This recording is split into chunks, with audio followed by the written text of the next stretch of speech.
Good morning. Last December, more than 13 years after our nation was attacked by al-Qaeda on 9/11, America's combat mission in Afghanistan came to a responsible end. That milestone was achieved thanks to the courage and the skill of our military, our intelligence, and civilian personnel. They served there with extraordinary skill and valor, and it's worth remembering especially the more than 2,200 American patriots who made the ultimate sacrifice in Afghanistan. I visited our troops in Afghanistan last year to thank them on behalf of a grateful nation. I told them they could take great pride in the progress that they helped achieve.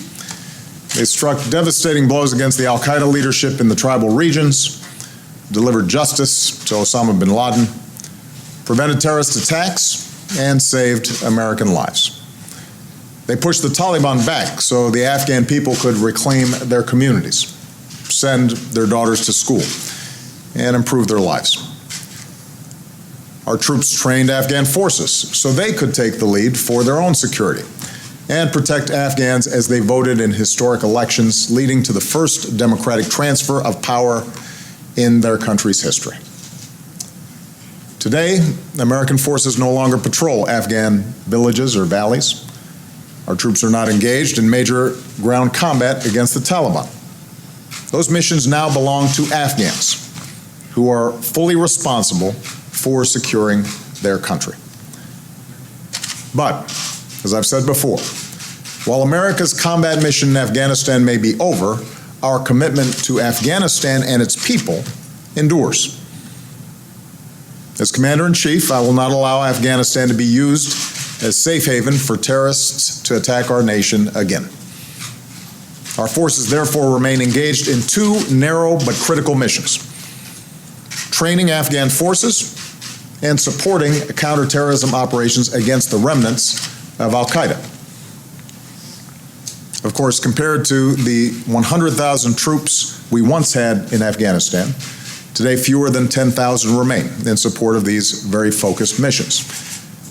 I meet regularly with my national security team, including commanders in Afghanistan, to continually assess, honestly, the situation on the ground, to determine where our strategy is working and where we may need greater flexibility. I've insisted consistently that our strategy focus on the development of a sustainable Afghan capacity and self-sufficiency. And when we've needed additional forces to advance that goal, or we've needed to make adjustments in terms of our timetables, then we've made those adjustments. Today I want to update the American people on our efforts. Since taking the lead for security earlier this year, Afghan forces have continued to step up. This has been the first fighting season where Afghans have largely been on their own, and they are fighting for their country bravely and tenaciously. Afghan forces continue to hold most urban areas, and when the Taliban has made gains, as in Kunduz, Afghan forces, backed by coalition support, have been able to push them back. This has come at a very heavy price. This year alone, thousands of Afghan troops and police have lost their lives, as have many Afghan civilians. At the same time, Afghan forces are still not as strong as they need to be. They are developing critical capabilities: intelligence, logistics, aviation, command and control. And meanwhile, the Taliban has made gains, particularly in rural areas, and can still launch deadly attacks in cities, including Kabul.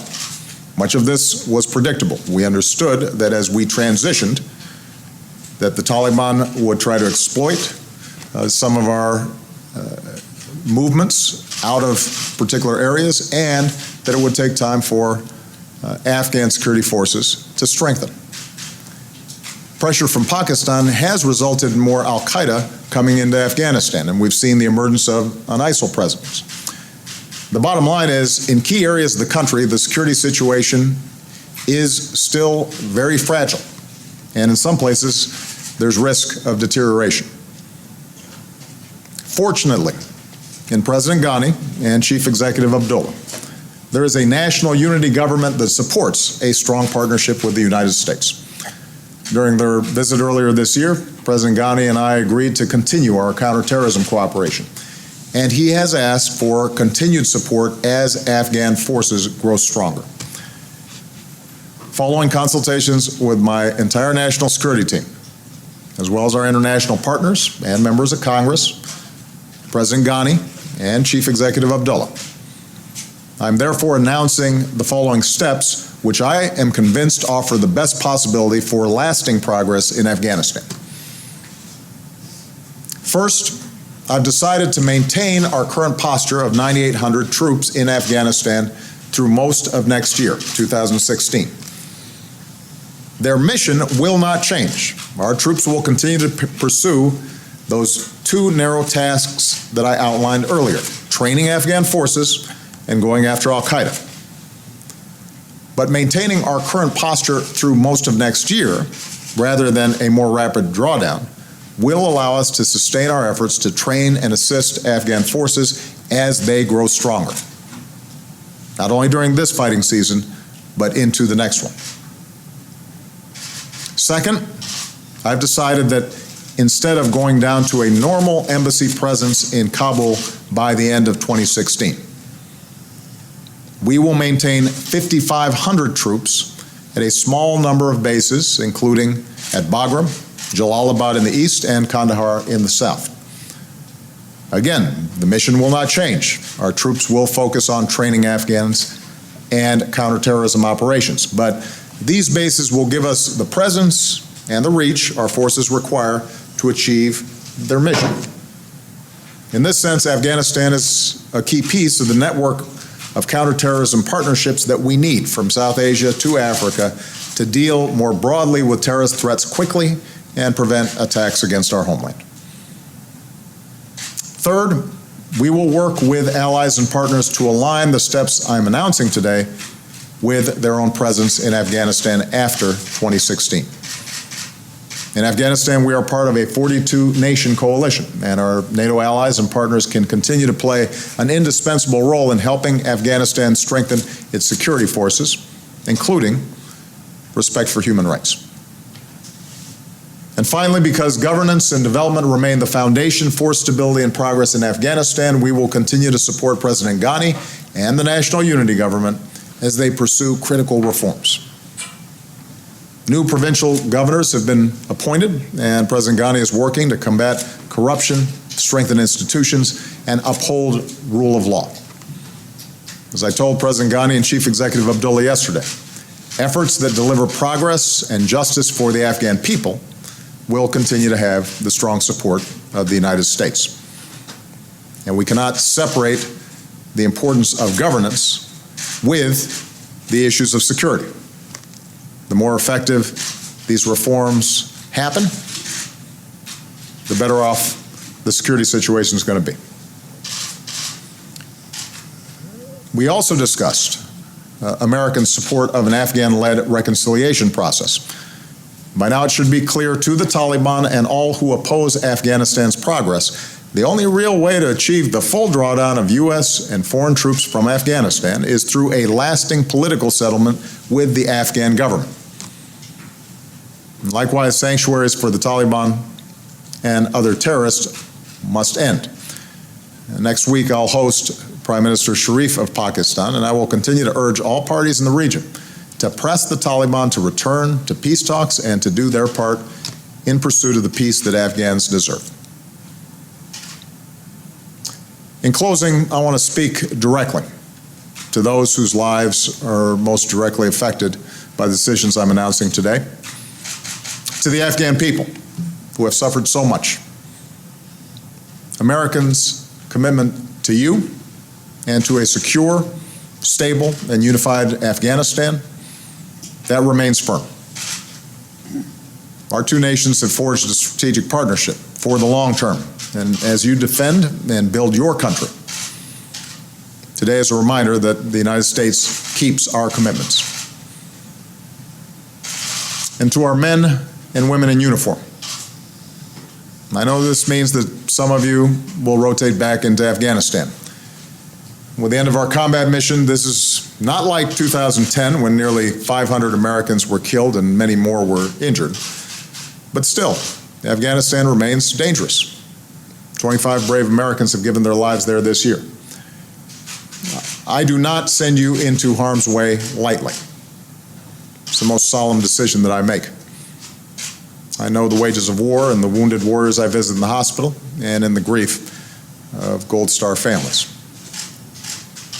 But as your Commander-in-Chief, I believe this mission is vital to our national security interests in preventing terrorist attacks against our citizens and our nation. And to the American people, I know that many of you have grown weary of this conflict. As you are well aware, I do not support the idea of endless war. And I have repeatedly argued against marching into open-ended military conflicts that do not serve our core security interests. Yet, given what's at stake in Afghanistan and the opportunity for a stable and committed ally that can partner with us in preventing the emergence of future threats, and the fact that we have an international coalition, I am firmly convinced that we should make this extra effort. In the Afghan government, we have a serious partner who wants our help, and the majority of the Afghan people share our goals. We have a bilateral security agreement to guide our cooperation. And every single day, Afghan forces are out there fighting and dying to protect their country. They're not looking for us to do it for them. I'm speaking of the Afghan Army cadet who grew up seeing bombings and attacks on innocent civilians who said, because of this, I took the decision to join the Army to try and save innocent people's lives. Or the police officer training to defuse explosives. I know it's dangerous work, he says, but I've always had a dream of wearing the uniform of Afghanistan, serving my people and defending my country. Or the Afghan commando, a hardened veteran of many missions, who said, if I start telling you the stories of my life, I might start crying. He serves, he said, because the faster we bring peace, the faster we can bring education, and the stronger our unity will grow. Only if these things happen will Afghanistan be able to stand up for itself.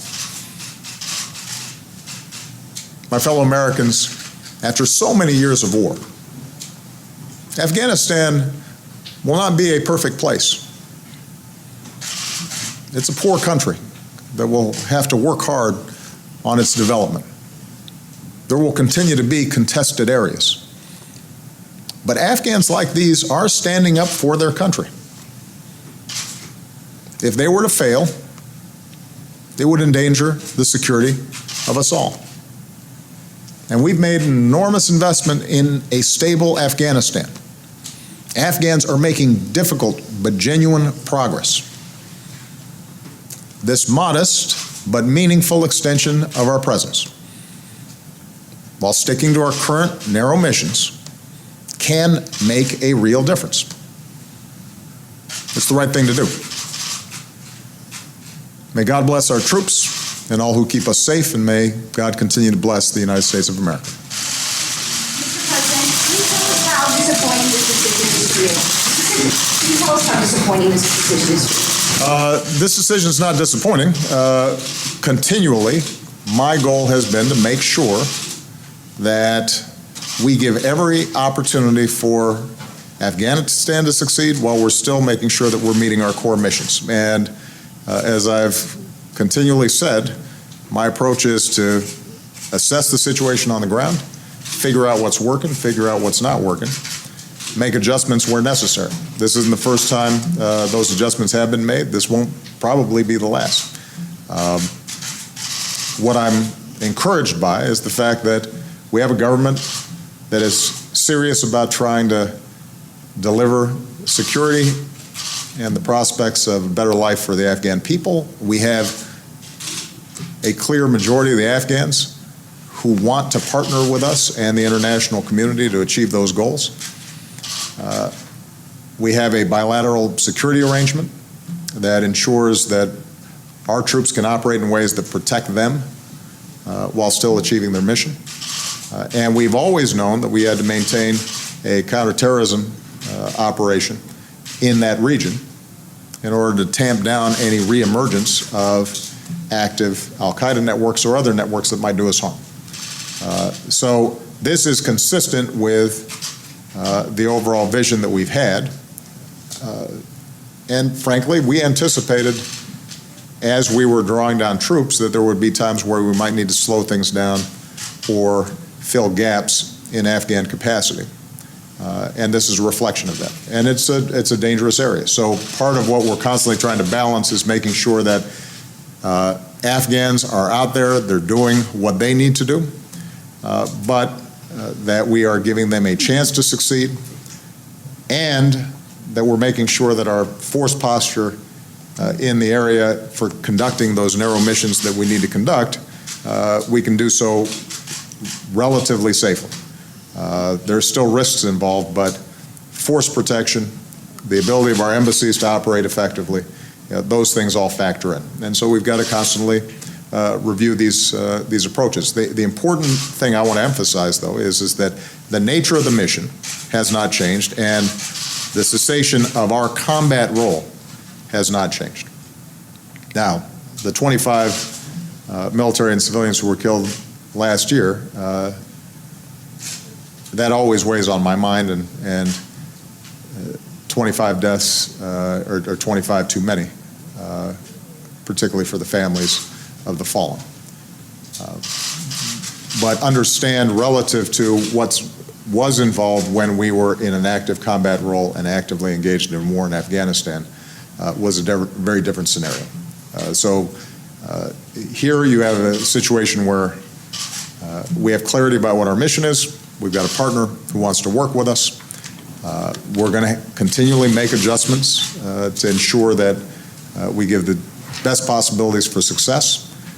And I suspect that we will continue to evaluate this going forward, as will the next president. And as conditions improve, we'll be in a position to make further adjustments.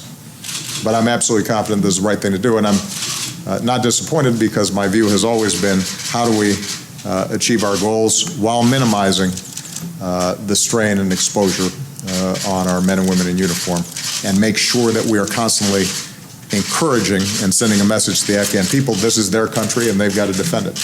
But we're going to be a steady partner for them.